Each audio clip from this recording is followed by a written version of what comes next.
podujatie, ktoré na tomto skvelom festivale Braku usporiadoval aspekt, feministický aspekt, aby som bola presnejšia. A ešte radšej som, že dnes môžeme sedieť v tomto veľkolepom prostredí. Včera teda nás dážď troška vyhnal. Teším sa na dnešnú diskusiu s našimi vzácnymi hostkami, ktoré vám bližšie predstaví historička Agáta Šustová-Drelová. Budú predstavovať knihu, ktorá vyšla v Aspekte, ako sme žili v rokoch normalizácie. Jej iniciátorkou a autorkou je sociologička Olga Ďarfášová a máme tu aj dve respondentky, ktorých identitu zatiaľ teda nechám v utajení. Som veľmi rada, že merali takú ďalekú cestu, aby mohli byť dnes s nami. Ja sama sa s jednou z nich po veľmi intimnom obcovaní s rozhovorom o živote prvýkrát uvidím naživo, takže vítam vás, nech sa páči.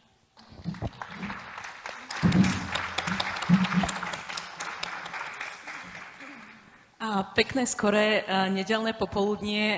Ďakujem za privítanie. Ja by som taktiež rada vyjadrila veľkú radosť, že sa opäť stretávame pri diskusii o tejto knižke. Tá knižka už nie je úplne čerstvo vydaná, už má za sebou niekoľko diskusí a aj tam budeme smerovať našu diskusiu, čo sme sa vlastne počas tých diskusí o tejto knižke dozvedeli o povedzme kolektívnej pamäti na Slovensku, ale možno aj mimo Slovenska, keďže viem, že niektoré tie diskusie boli aj mimo Slovenska. Taktiež zdieľam obrovskú radosť z toho, že tu máme dnes dve hostky, ktoré vlastne sú, ako to povedať, respondentky v rámci tej knihy, ktoré emigrovali a ktoré naozaj prinášajú do tej knihy veľmi zaujímavé skúsenosti, veľmi zaujímavý vhľad na normalizáciu. Dovolte mi teda privítať naše dnešné hostky, sociologičku Olgu Ďarfášovú, ktorú, ako už bolo spomenuté, je vlastne, ako by som to povedala, spoluautorkou, spolueditorkou tejto knihy, každopádne organizátorkou tejto knihy a vymyselničkou.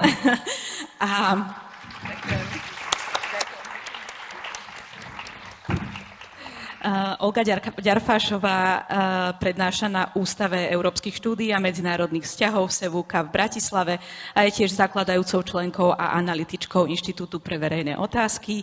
V druhej polovici 70. rokov bola súčasťou Bratislavského alternatívneho spoločenstva, prispievala k vydávaniu a rozširovaniu samizdatovej literatúry a nelegálnych časopisov Altamira a Kontakt. A zúčastňovala sa tiež na happeningoch a akciách dočasnej spoločnosti intenzívneho premýšľania. O tom budeme samozrejme viac hovoriť v rozhovore. A ešte jedna zaujímavosť na záver. Zaujímala sa o ňu štátna bezpečnosť, ale stopy o tom nemáme, keďže jej zväzok bol skartovaný. A ďalej by som rada predstavila sociálnu vedkyňu Martu Botu. Marta Bota. Vítajte medzi nami. Marta Bota veľmi vytrvalo hľadala počas 70. rokov možnosť emigrovať a vystriedala niekoľko zamestnaní počas tohto procesu a niekedy to boli naozaj aj zamestnania, od ktorých ste dúfali, že vás dovedú bližšie k emigrácii, ak sa nemýlim. A napokon sa jej za naozaj veľmi dobrodružných, hoci to je možno aj slabé slovo, okolností, podarilo emigrovať do Švédska, odtiaľ na Nový Zéland a neskôr do Austrálie, kde sa usadila, vyštudovala spoločenské vedy a momentálne pôsobí na univerzite v Queenslande a vo svojom výskume sa špecializuje na skúmanie sociálnych zmien, vplyv kultúrneho dedičstva na budúcnosť, makrohistóriu a transpersonálne predvídanie. A Marta Bota k nám zavítala cestou na konferenciu v Taliansku, kde bude okrem iného hovoriť aj o spoločenskej integrácii v rámci nášho regiónu, čo je samozrejme jedna veľká téma, o tom nemusíme hovoriť, ale verím, že sa tejto témy dotkneme aj v našej diskusii. A napokon Julia Sherwood, vítajte medzi nami. Julia Sherwood nemohla počas normalizácie teda študovať a celkom 7-krát, ak sa nemýlim. 8-krát sa pokúšala dostať. Sama. Každopádne to bolo veľakrát.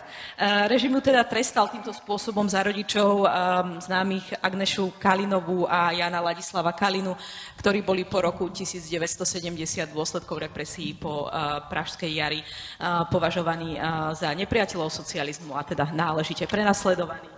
A v roku 1978 práve pod nátlakom tejto perzekúcie Kalinovci odchádzajú do emigrácie do Nemecka.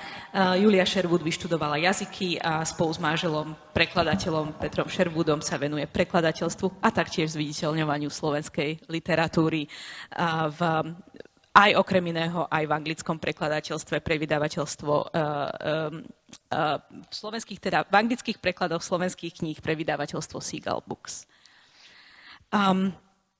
Rozmýšľam, kde začať našu diskusiu. Možno ešte teraz, keď na mňa kvapla jedna kvapka, som si uvedomila, že som zabudla povedať informáciu ohľadom pršania. Ak by sa rozpršalo, neodchádzajte prosím do kaviarní. Máme pre vás pripravený priestor hore v podkroví, takže len tu sa pôjde doľava a môžeme pokračovať plynulo v diskusii, ak by sa rozpršalo. No a my môžeme ísť na našu prvú otázku a začneme Olgou Ďarfášovou. Takým podtitulom tejto diskusie je Ako sme žili v rokoch normalizácie, príspevok Her Story. Ako som spomenula, vy už máte za sebou tie vlastne diskusie o tejto knižke. Aký je váš bezprostredný pocit po týchto diskusiách v zmysle, čo do tej slovenskej Her Story prináša práve táto knižka? Dobre, tak predovšetkým tiež ďakujem za váš záujem a za vôbec zorganizovanie tejto diskusie a mojim dvom priateľkám, ktoré naozaj merali dlhú cestu, že tu dnes sú s nami. No, predovšetkým teda, áno, tá kniha už pred Vianoc vlastne žije svojim životom a je tiež ako keby samostatný výskum sledovať, že ako ľudia na ňu reagujú, čo vlastne sú tie otázky, ktoré vyvolala, kde sa vníma ten priestor. Tak predovšetkým musím povedať, a teda ocitujem možno titulok jednej z tých recenzií, že je to kniha, ktorá tu zatiaľ chýbala. Hej, a to bol aj ten jeden z mojich motívov, že vôbec o tom období normalizácie a o tom, čo sa dialo mimo tú oficiálnu socialistickú kultúru, strašne málo vieme a hlavne málo vieme o tom, čo sa dialo v rámci toho občianskeho spoločenstva, lebo tajná cirkev a veci, ktoré sa týkali vlastne katolického alebo širšie kresťanského disentu, sú naozaj zmapované podstatne lepšie. Takže taká prvá reakcia, že zaplnenie bieleho miesta, a to hneď nielen v tomto význame, ktorý som spomenula, ale aj vo význame tej rodovej ženskej perspektívy, čiže Her Story, príbehy žien, ktoré sú veľmi často upozaďované, zneviditeľňované, skôr odsúvané do tej roli ako tých, ktoré pomáhajú, alebo tie, ktoré podporujú svojich priateľov, partnerov, manželov a tak ďalej. Čiže to samostatné aktérstvo žien naozaj je zatiaľ všeobecne ako veľmi málo tematizované a vo vzťahu teda k tomuto obdobiu obzvlášť.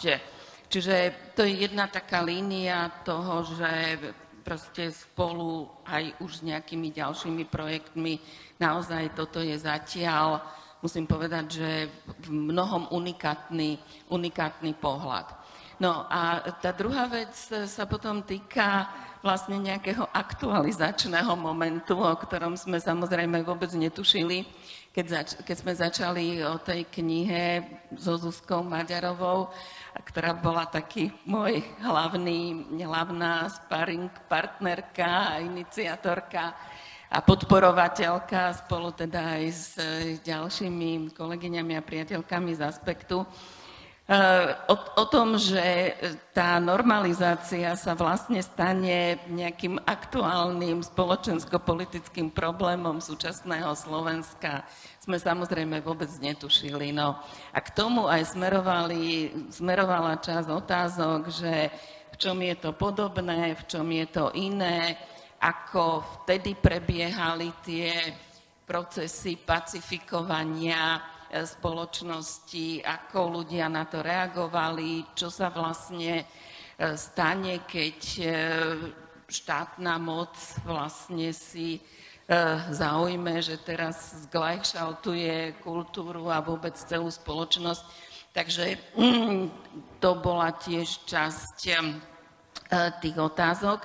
No a spomeniem potom aj ten dnes už teda medzinárodný aspekt, hoci vtedy sme boli Československo, tak dnes práve aj ten pohľad kolegov a kolegyň z Českej republiky bol pre mňa veľmi obohacujúci a vice versa, teda aby som nebola príliš skromná, pretože oni o tomto období a o týchto príbehoch vedia veľmi málo. U nich vlastne možno dve také pozorovania. Jedno je, že keďže v Čechách samozrejme bol ten disent podstatne početnejší, podstatne prítomnejší, majú pocit, že aj ten historický obraz, tá historická pamäť je oveľa viac čierno-biela, taká duálna, kdežto u nás aj vzhľadom na mnohé okolnosti práve oni vyzdvihovali tú multipolaritu reakcií a vôbec celého, ako to tu fungovalo. Takže to bolo pre nich zaujímavé. No a samozrejme tiež vyzdvihovali aj to, že ide o príbehy žien. V Čechách vyšla kniha Ako ženy delali disent, hej, to bola aj jedna z mojich inšpirácií, ale tiež sa práve sústreďuje len na signatárky Charty 77 a menej si všíma takéto širšie zázemie vzdoru, ktoré vlastne je zachytené v tejto knihe práve na príbehoch tých jednotlivých žien. Marta Bota, Julia Sherwood, obe žijete v tom starom zmysle slova na západe, alebo ste emigrovali teda na západ. Na západe je samozrejme to vytváranie her story a teda vytváranie a prinášanie žien do dejín už oveľa dlhodobejšou praxou, naozaj už povedzme od tých 60. rokov. Marta Bota, kde vidíte prínos tejto knihy, povedzme aj pre to medzinárodné publikum? Samozrejme je nám zrejme, že otázka prekladu je ešte povedzme naozaj dlhodobou záležitosťou, hoci naozaj tie projekty, kde ženy už prichádzajú a teda sú skúmané, sa rozbiehajú a sú rozbehnuté aj teda aj mimo Slovenska a Česká a Slovenska. Čiže možno, že to nie je otázkou takej neskorej budúcnosti, ale v každom prípade v čom vy vnímate prínos tejto knihy naozaj aj pre tú medzinárodnú, tak povediac, pamäť? Áno, tak ja sa najprv chcem ako ospravedlniť, keby som proste niečo nesprávne vyjadrila, lebo ja som už mimo Slovenska skoro celý život v podstate a veľmi málo hovorím, ako keď som v zahraničí, hlavne ako po anglicky. Takže dúfam, že to bude v poriadku, ale aby ste pochopili, keby niečo ako nevyšlo, tak ja to chcem vyjadriť.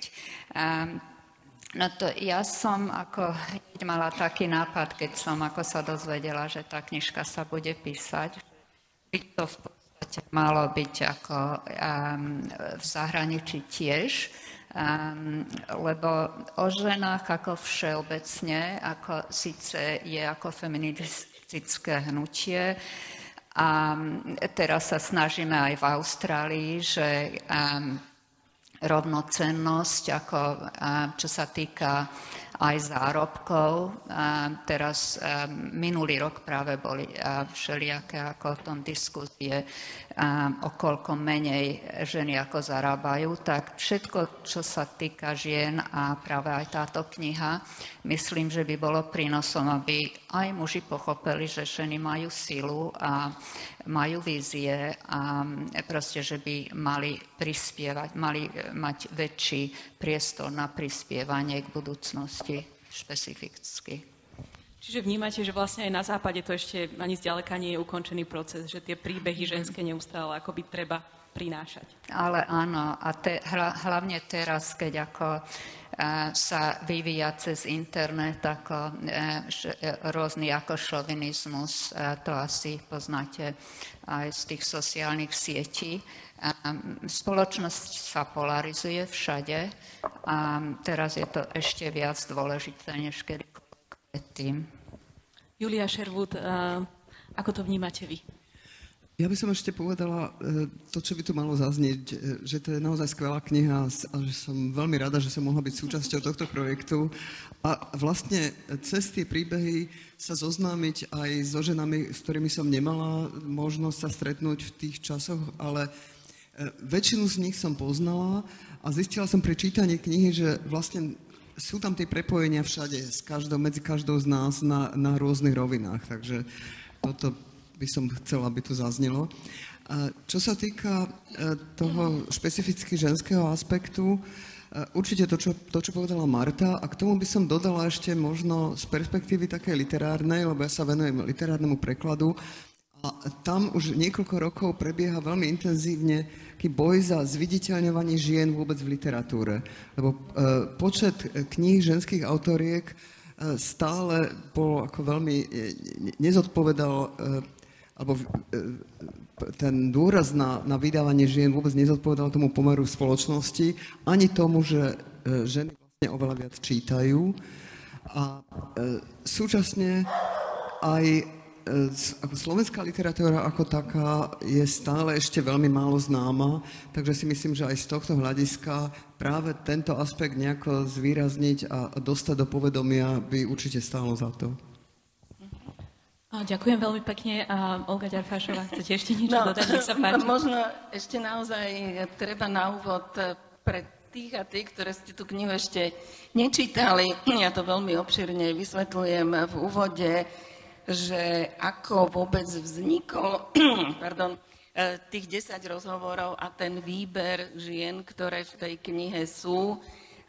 Ja som sa s každou z nich v tom období a s mnohými aj potom tie ďalšie roky poznala. Takže samozrejme je v tom aj kus môjho osobného príbehu, môjho prežívania, mojich priateľských vzťahov a teda ten výber, keďže väčšinou sa venujem sociológii, ktorá má veľmi prísne, rigorózne, kvantitatívne a neviem aké metódy, tak vždy zdôrazňujem, že toto je teda úplne iný prístup, veľmi subjektívny, veľmi individuálny a síce vytvára niečo, čo by som nazvala taký skupinový portrét možno jednej generácie, ak tak môžem povedať, ale a určite aj veľa vypovedá o tej dobe, ale nie je to nejaký vyčerpávajúci objektívny pohľad na to obdobie.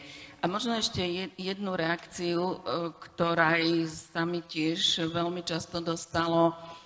Mnohých ľudí to inšpirovalo k tomu, že mi písali, aha, tak aj ja som zažila toto a teraz sme spomínali a neprídete aj do Košíc, alebo neprídete aj do Žiliny, nedá sa vlastne, lebo naozaj ako lokalitou, miestom a časom je táto kniha situovaná iba do Bratislavy a iba do jedného, možno aj z viacerých tých spoločenstiev, ktoré tu vtedy existovali, takže rozšíriť ten záber, to bola tiež taká ako by som povedala, objednávka alebo požiadavka, ktorá vznikla. Tiež ešte je veľmi fajn, že taký follow-up toho knižného projektu je Sú teraz diskusie, ktoré idú aj medzi stredoškolákov a to je veľmi zaujímavé, pretože na tom aj vidím, ako sa u nás učí dejepis a kde školy, kde sú naozaj osvietené učiteľky, učitelia, tak dávajú už vypracovávať študentom, študentkám také personalizované príbehy a inšpirujú ich k tomu, aby to neboli len tie učebnicové vedomosti, nielen dátumy, politické dejiny, ale aby sa pýtali svojich rodičov, starých rodičov a nejakým spôsobom teda reflektovali tú dobu. A už iba posledná veta, ktorá tiež nejako rezonovala v mnohých tých rozhovoroch, to bolo také možno aj demytizovanie toho obdobia normalizácie, lebo stále ešte vidíme, že spomienkový optimizmus alebo vôbec aj taká politická inštrumentalizácia toho obdobia ako obdobia, kedy všetko bolo lacné, všetci sme si boli rovní, každý mal prístup k zamestnaniu, k bývaniu a naozaj také až účelové pestovanie nejakej nostalgie, ktoré absolútne prehliada to, že to bol totalitný nedemokratický režim, alebo teda nedemokratický, aj keď teda možno keď totalitu spájame skôr s tými 50. rokmi, ale neslobodný v každom prípade. Ďakujem vám. Ja by som sa odrazila od jednej z myšlienok, ktoré ste spomenuli, že vlastne ide o generačnú výpoveď a ja by som opäť rada dala slovo našim dvom zahraničným hostkám, tak povediac, hoci asi to nie je úplne pravdou, lebo žijete vo viacerých svetoch. Olga Ďarafášová, vy ste spomenuli aj v tej knižke, že vlastne tá vaša generácia akoby nezažila svoj 68. a že práve ten underground a teda to bratislavské prostredie vám umožňovalo vlastne zažiť o niečo oneskorene 68. rok, čiže to bol ten akoby špecifický impuls vašej generácie. Marta Bota, vnímate tiež tento aspekt, že vlastne ide o generačnú skúsenosť a z vášho pohľadu, v čom je tá generačná skúsenosť špecifická? Generačná skúsenosť, tak my sme ako v tej knižke je to tiež evidentné, že sme patrili k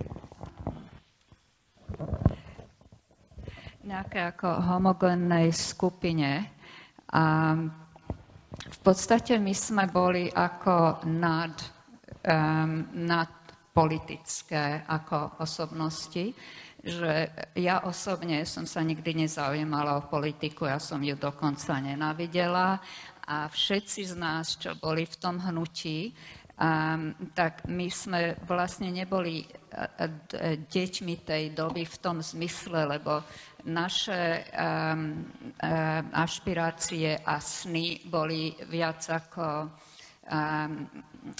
generálne, že my sme ako chceli v podstate 2-3 veci, jednoduché veci. My sme chceli sa vyjadriť ako umelecký alebo aj spoločenský.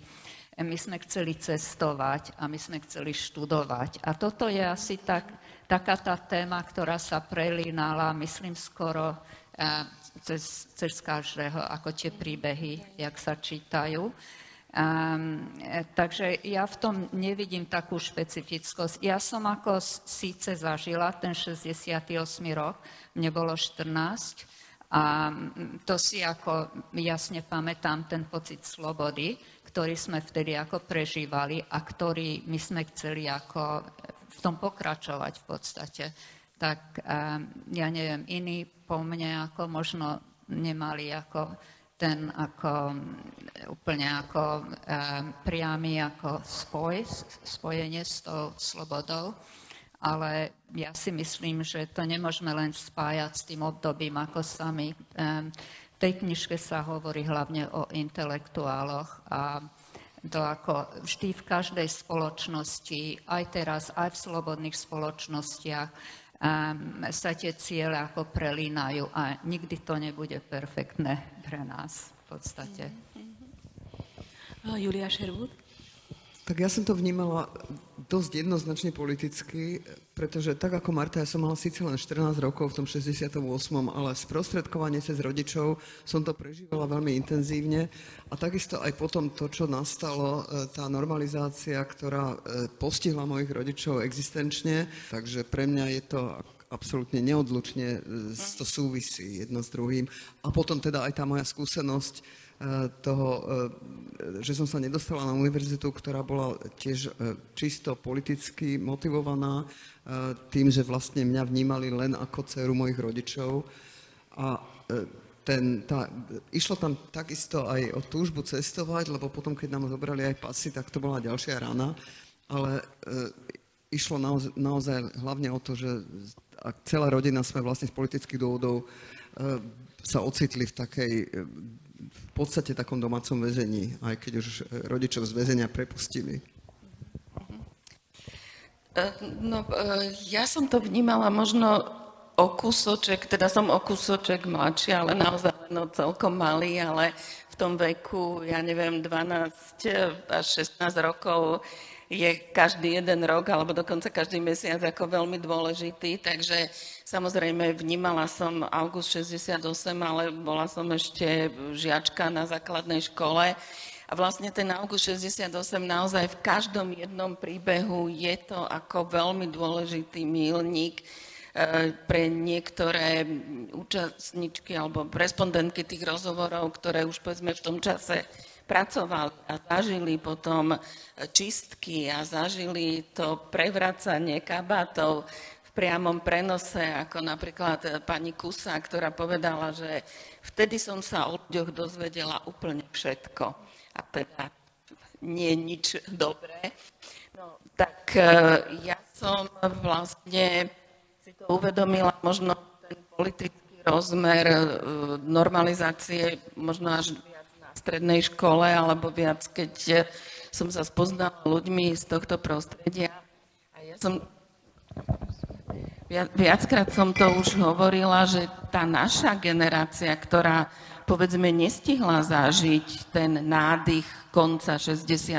rokov, tú slobodu, zároveň teda sme ani neboli tí, ktorí potom ako dostali ako by som to slušne povedala, no proste boli vyradení z verejného života, tak my sme sa stále, ale ako keby obracali do tej minulosti, akože pre nás tie 60. roky boli zdrojom literatúry, zdrojom umenia, zdrojom životného štýlu. My sme chceli byť hippie konca 60. rokov, hoci možno už o kúsok od nás mladší žili možno viac v nejakom synchronnom čase, tak ja mám pocit, že my sme žili v úplne asynchronnom. Hej. Sme sa snažili, neviem, sa dostať k tým knihám, ktoré boli medzi tým zakázané. Snažili sme sa, tak na západ sa cestovať nedalo, ale možno aspoň do toho Maďarska, Poľska, zažiť nejaké koncerty, vidieť filmy, ktoré v tom čase vlastne určovali vôbec akože celkovú tú kultúrnu, spoločenskú atmosféru. No a to je práve možno taká tá medzera nás, ktorí sme práve tie roky takej tej intenzívnej politickej socializácie zažívali práve v polovici 70. rokov, kedy ten režim bol asi taký najviac zošrobovaný. No, možno už potom tá druhá polka, povedzme 80. rokov, už bolo vidno, že sa dá viac, že ako keby sa ten čas tejto spoločnosti a tých západných spoločností zase stal nejaký synchronnejší.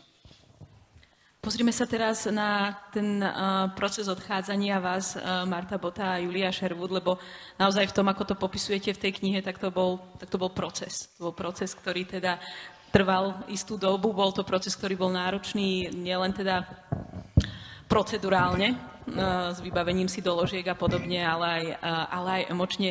Mohli by ste nám o tom povedať, ktoré boli možno tie hlavné impulzy, ako to celé prebiehalo. Možno aspoň, neviem, či sa to dá v skratke, nedá sa to v skratke, ale aspoň trochu sprostredkovať naozaj to, čo v tej knihe je opísané veľmi, veľmi, veľmi zaujímavo a veľmi naozaj takých presne, veľmi dobrodružne, ale dobrodružne sa mi zdá, že uberám akoby tomu nejakú takú ako keby dôležitú šťavu a možno aj ten strach, ktorý za tým celý je.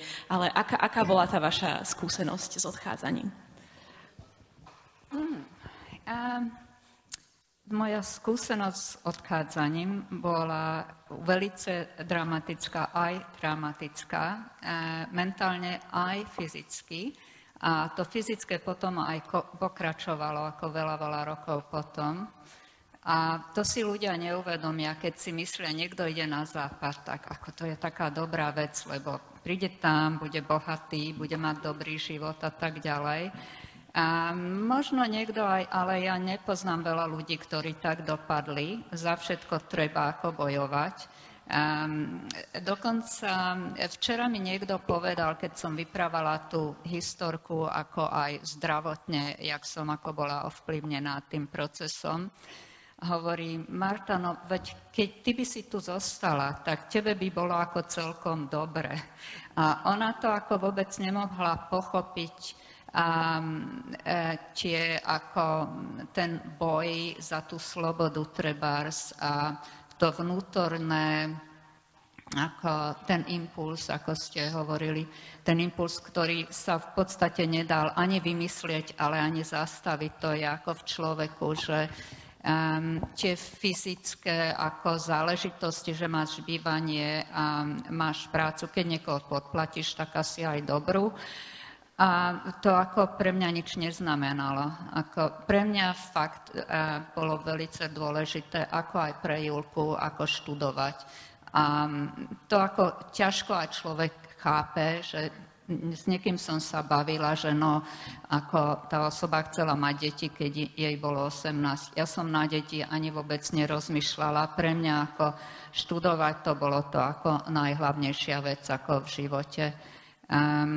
Takže ja tie podrobnosti ani sa nechcem ako tu rozširovať. Je to dokonca niečo z toho v tej knižke, ale hlavne som chcela zdôrazniť, že všetci, čo sme odišli ako za komunizmu, za jakýchkoľvek okolností, sme si vytrpeli svoje, že to nebolo ľahké a za tú slobodnú sme ako draho zaplatili v podstate. Julia Sherwood? Ako ten proces toho odchádzania nie je nejak zvlášť zaujímavý, to bolo v podstate byrokratické. My sme si podali žiadosť o vysťahovanie a potom bolo treba prekonať množstvo administratívnych úskalí a našťastie tomu sa venoval môj otec a v podstate sme počítali dni už do toho momentu, kedy budeme môcť odísť, kedy teda ja budem môcť nastúpiť na štúdium. Čo sa podarilo, a to bol ako neuveriteľný zážitok, si dodnes pamätám, keď som sedela v knižnici v Kolíne na univerzite a čítala som si knižky a nemala som nič iné na starosti.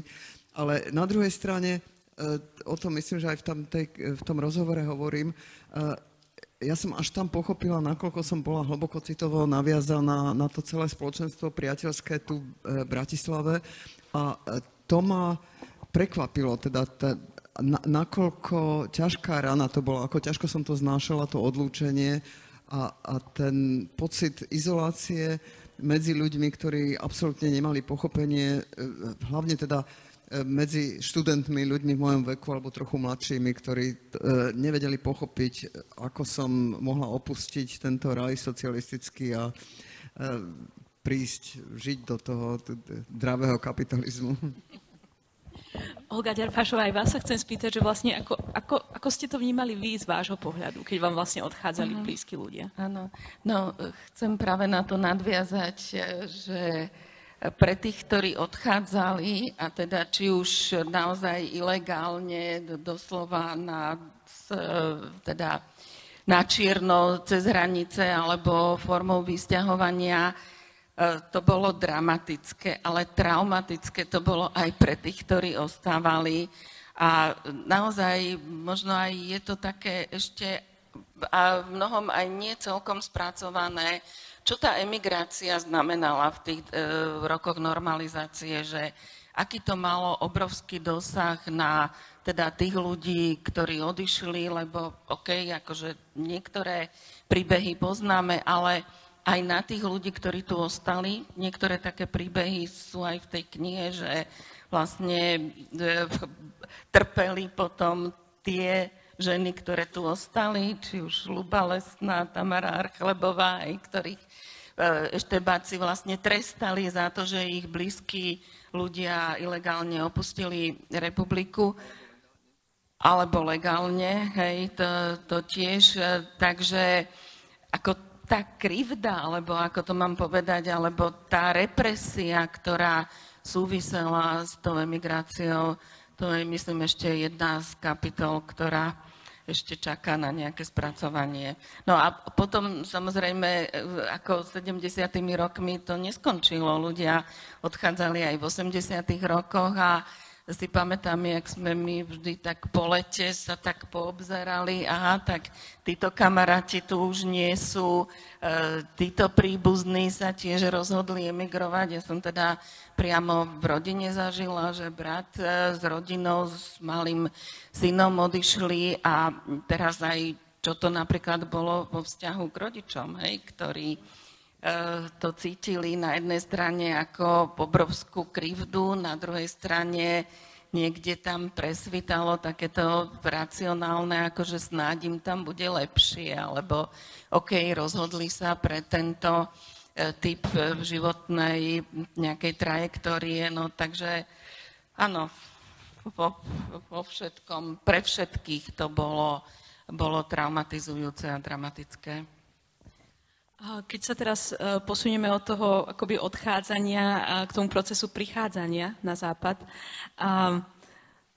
aké to bolo naozaj, možno nie nevyhnutne už teda tá dobrodružná, ale naozaj po tej emočnej stránke, v aký západ ste si predstavovali, na aký západ ste prišli a povedzme, ako sa to prípadne vyvíjalo? Pre mňa na jednej strane potom naozaj ťaživej atmosfére, ktorá tu vládla. Všetko tu bolo také sivé. A keď som prišla dokonca aj do Nemecka, ktoré nie je teda nejak známe svojou priateľskosťou, ja som si všimla, že ľudia na ulici, keď idem, sa na seba usmievajú.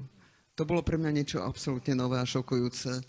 A potom ako obrátená strana tej mince, to ako mi strašne chýbali priatelia, bolo to aj trochu do istej miery oslobodenie, lebo tu nás som bola tak úzko a tesne obklopená tým okruhom priateľov, ktorí všetci mi chceli dobre, ale každý vedel o každom mojom pohybe, o každom mojom citovom porive a keď som náhodou chcela urobiť nejaký nesprávny krok, tak ma varovali a ja som mala pocit, že sa nemôžem vlastne vyvinúť, že nemôžem robiť chyby, z ktorých sa učím a ako zrejem.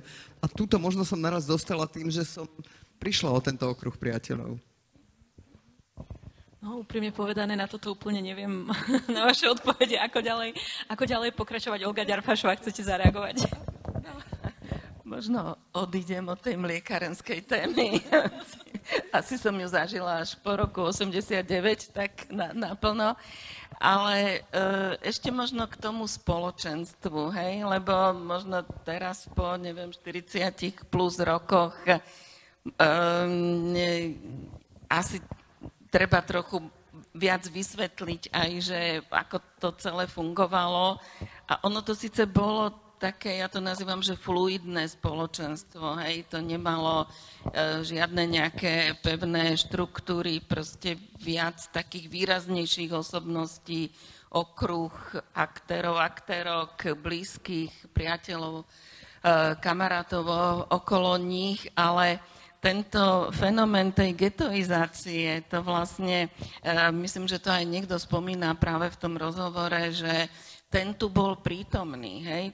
Pre niektorých ľudí to bolo, možno boli tie hranice dané oveľa jasnejšie, hej? Že boli jasne definované a vedeli, že keď tu urobím tento krok, tak nasleduje nejaká represia, nejaký trest za to. Pre niekoho boli tie hranice voľnejšie, ale tá štátna bezpečnosť stále bola nejako prítomná nejakou hrozbou toho, že môže sa aj z pomerne nevinnej, neoficiálnej, neverejnej akcie stať niečo, čo teda bude v ich hľadačiku a v tej pozornosti, a nasledoval výsluch na februárke na štátnej bezpečnosti.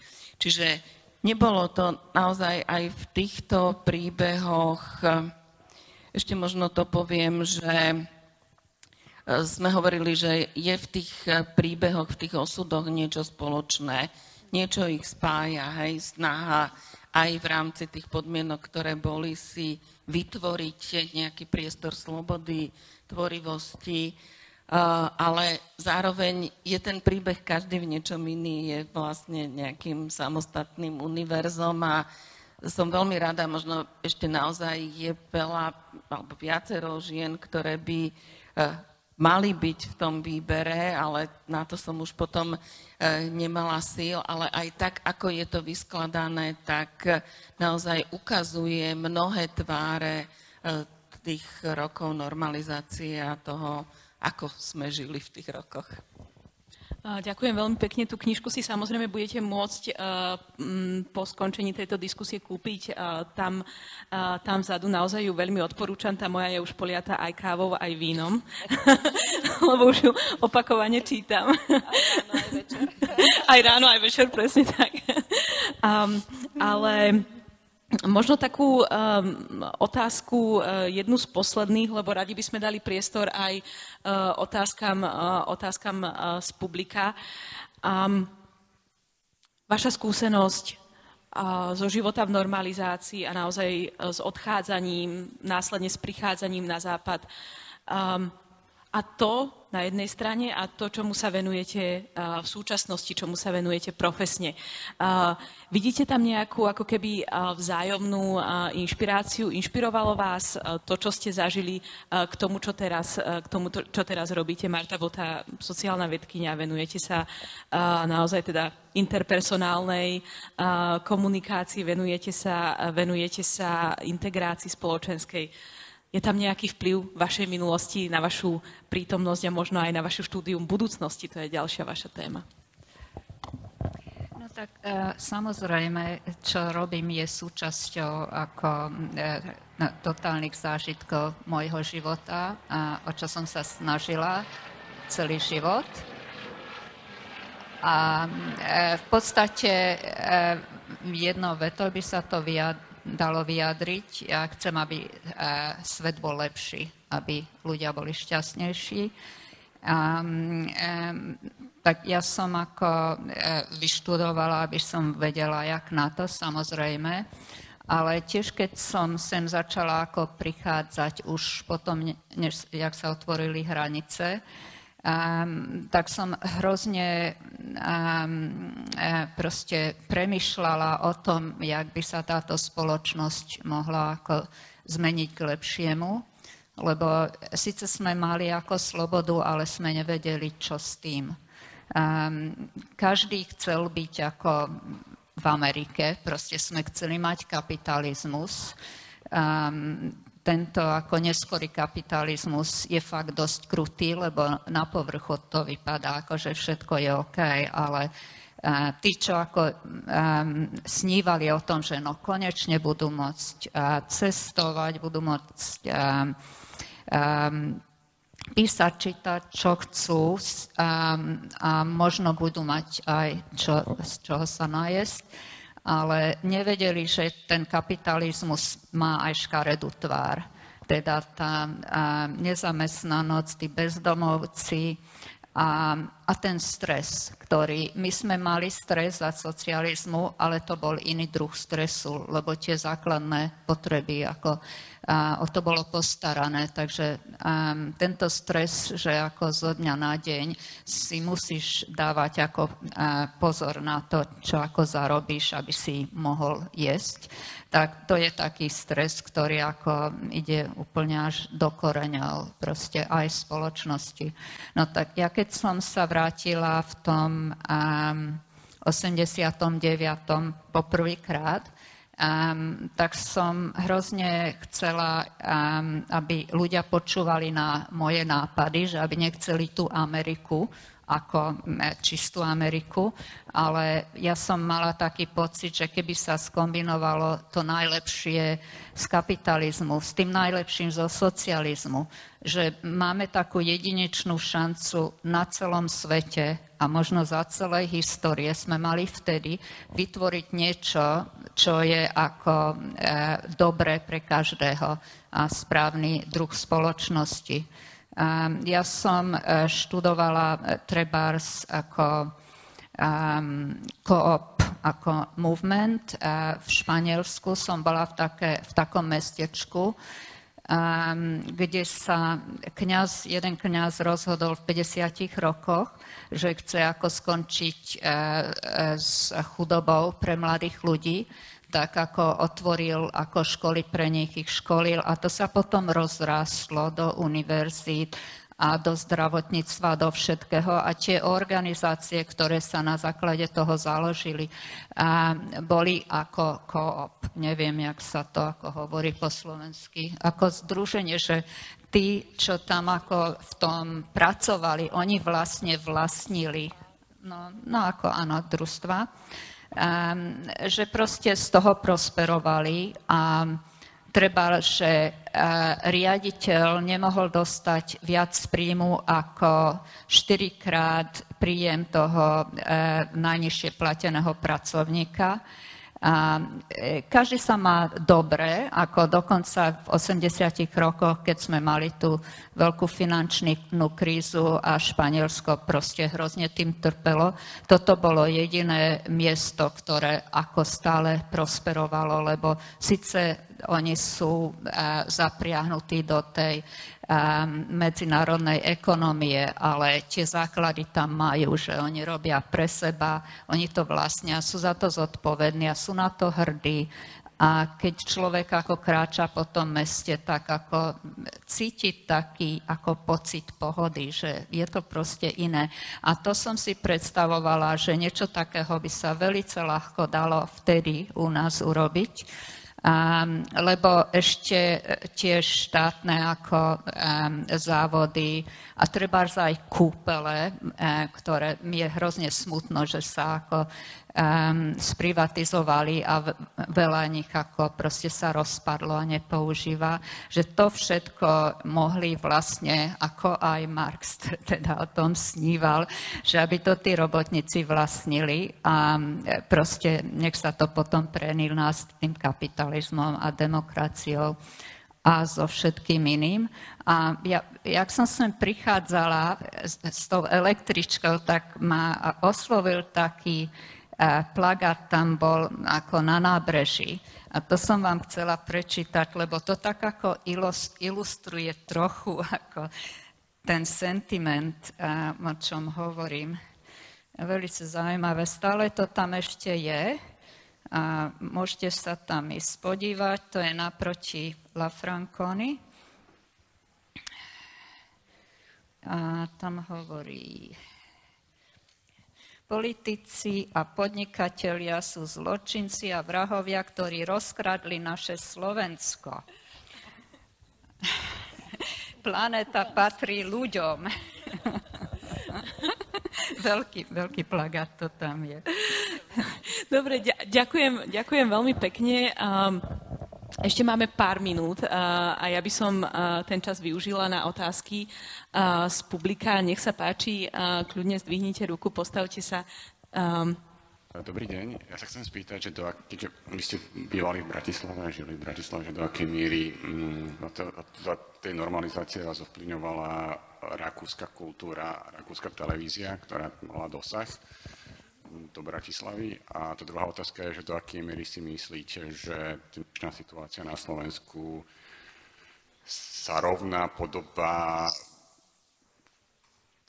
normalizácii alebo návratu späť?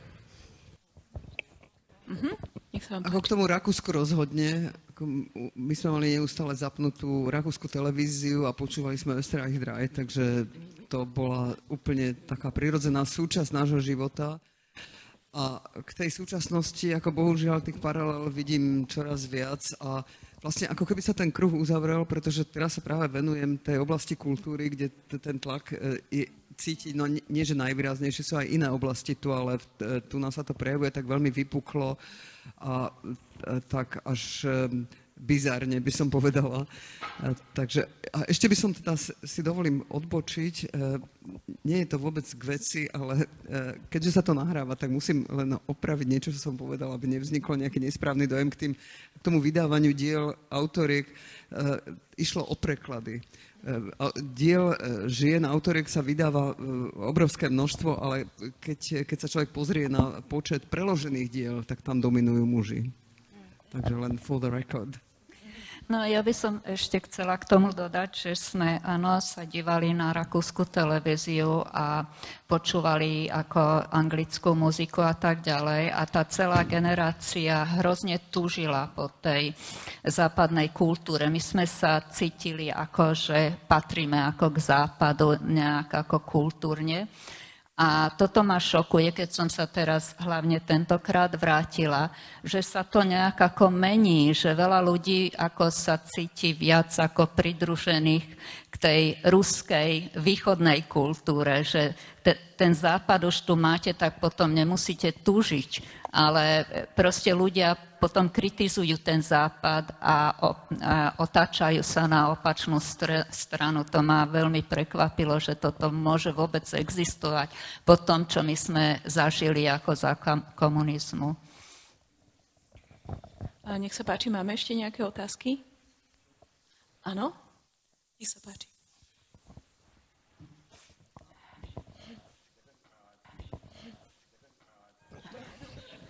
Keď ste prišli tam na západ, že ako sa tam oni dívali na vás, ako na osobu, aký bol vzťah tých ľudí k vám, alebo potom, že ako sa dívali na nás ako na kraj tam tých za tým plotom? No tak ja môžem začať, že ja keď som prišla do Švédska, tak to bolo úplný šok, pretože ja som myslela, no toto je západ a oni pochopia, jak my ako na východe trpíme po každej stránke. Lenže Švédsko špecificky je tak ako naklonené skôr k tomu socializmu, sociálnej demokracii. A mňa ako tam prijali, v podstate ja som prišla ako bezplatného pasu, bezplatných papierov a ešte sme aj s bývalým manželom vypadali ako, že sme odniekaj proste z Palestíny a vtedy Palestínčania hrozne ohrozovali ako tú západnú spoločnosť a hneď nás chceli dať do väzenia a keď sme išli trebárs na emigráciu, sme sa prihlásili, že sme ako z Československa, tak ako boli fakt prekvapení, že a prečo utekáte z takej krásnej krajiny. A potom sme nedostali sme pas až za 7 rokov, ale sme mali také ako cestovacie papiere, na ktoré sme mohli po Európe cestovať. A aj sme sa ako nacestovali a po Dánsku, po Nemecku, ako v podstate koľko sme si mohli dovoliť po tej Európe. A všade, kde sme prišli, keď sa pozreli na tie ako papiere, že to ako v podstate nebol pas, ale nám umožňoval sa presúvať, tak fakt ako s nami opovrhovali vlastne, že sme ako niečo menej. Takže bolo veľmi ťažké a trvalo to veľa rokov sa vsunúť do tej spoločnosti a cítiť sa ako skoro rovnocennými. Ale aj teraz, ako po tých, 50 rokoch, sa necítim úplne ako proste, že som sa integrovala ako do tej spoločnosti do takej miery, že by som bola ako každý iný. Máme ešte nejaké otázky? Nech se vám páči. Dobrý den, já bych měl takový dotaz k tému tématu. Vy jste se věnovali v knize, jak se žilo tady a lidé, když odešli do zahraničí, pokud to třeba byly páry nebo přátelé, tak často se stávalo, že ty vztahy rozpadaly. Že vlastně ta realita toho nového života vedla k tomu, že lidé vlastně museli začít hledat i nový život nebo nové vztahy. Tak jestli byste třeba nějak to nepřiblížili, třeba i z něčí zkušenosti. No, teraz to tak rýchlo nejako rekapitulujem, tak v podstate to bol len Martin príbeh, rozpad vzťahu po emigrácii, pretože všetkých ďalších 8 respondentiek vlastne neemigrovalo, ako boli rôzni, alebo teda sa nevysťahovalo, aby sme odlišovali tie dve formy, ale takže mám pocit, že neviem, ak by Marta chcela k tomu povedať obecne. Hej. Tak, neviem. Áno, ja myslím, že to bude...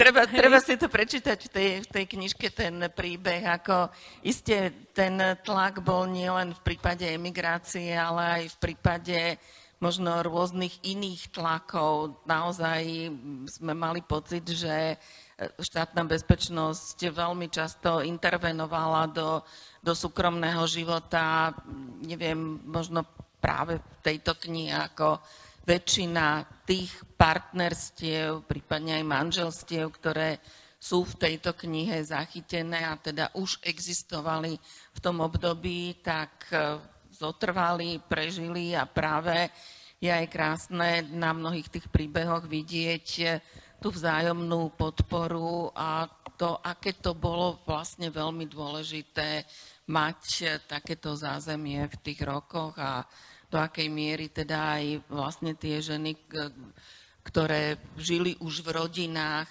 dokázali aj poskytnúť ten súkromný priestor práve na tie aktivity, ktoré mali verejný presah. Ďakujem veľmi pekne. Ešte je tam jedna otázka.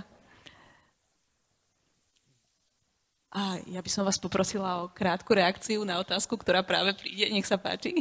Ja by sa chcela spýtať, aký je pre vás vzťah medzi slobodou a šťastím a či ste sa cítili vnútorne šťastnejšie na Slovensku v tých podmienkach, aké boli, alebo potom, ako ste sa presťahovali mimo Slovenska, kde boli možno, tá sloboda bola síce väčšia, ale boli ste odlúčené od tej svojej rodiny, priateľov, zázemia a no, ako ste to vy mali?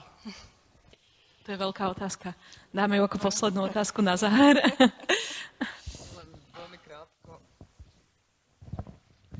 Len veľmi krátko. Neviem veľmi tieto dve veci od seba oddeliť a vlastne na jednej strane neviem oddeliť, na druhej strane je to vždy relatívne. Ako všade sa nájdu pozitíva aj negatíva, takže tu som trpela nedostatkom slobody, ale som bola obklopená tými priateľmi.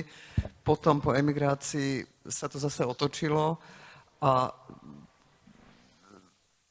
ako ja som žila v niekoľkých krajinách a vždy všade som si vedela nájsť nejakú takú rovnováhu medzi týmto, ale rada chodím sem na Slovensku, lebo tu nachádzam veci, ktoré nemám, keď v Anglicku.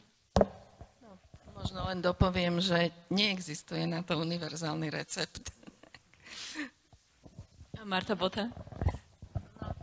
Pre mňa sa šťastie prelína so slobodou, i keď šťastie, teda byť šťastným, to je ako velice široký pojem, ale pre mňa ako bez slobody šťastie v podstate neexistuje.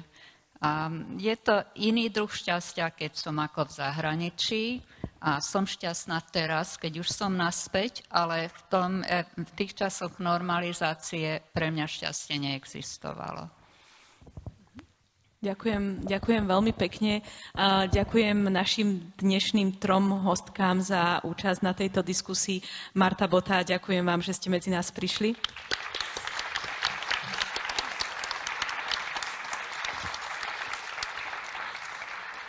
Olga Ďarfášová, ďakujem vám za vašu dnešnú účasť.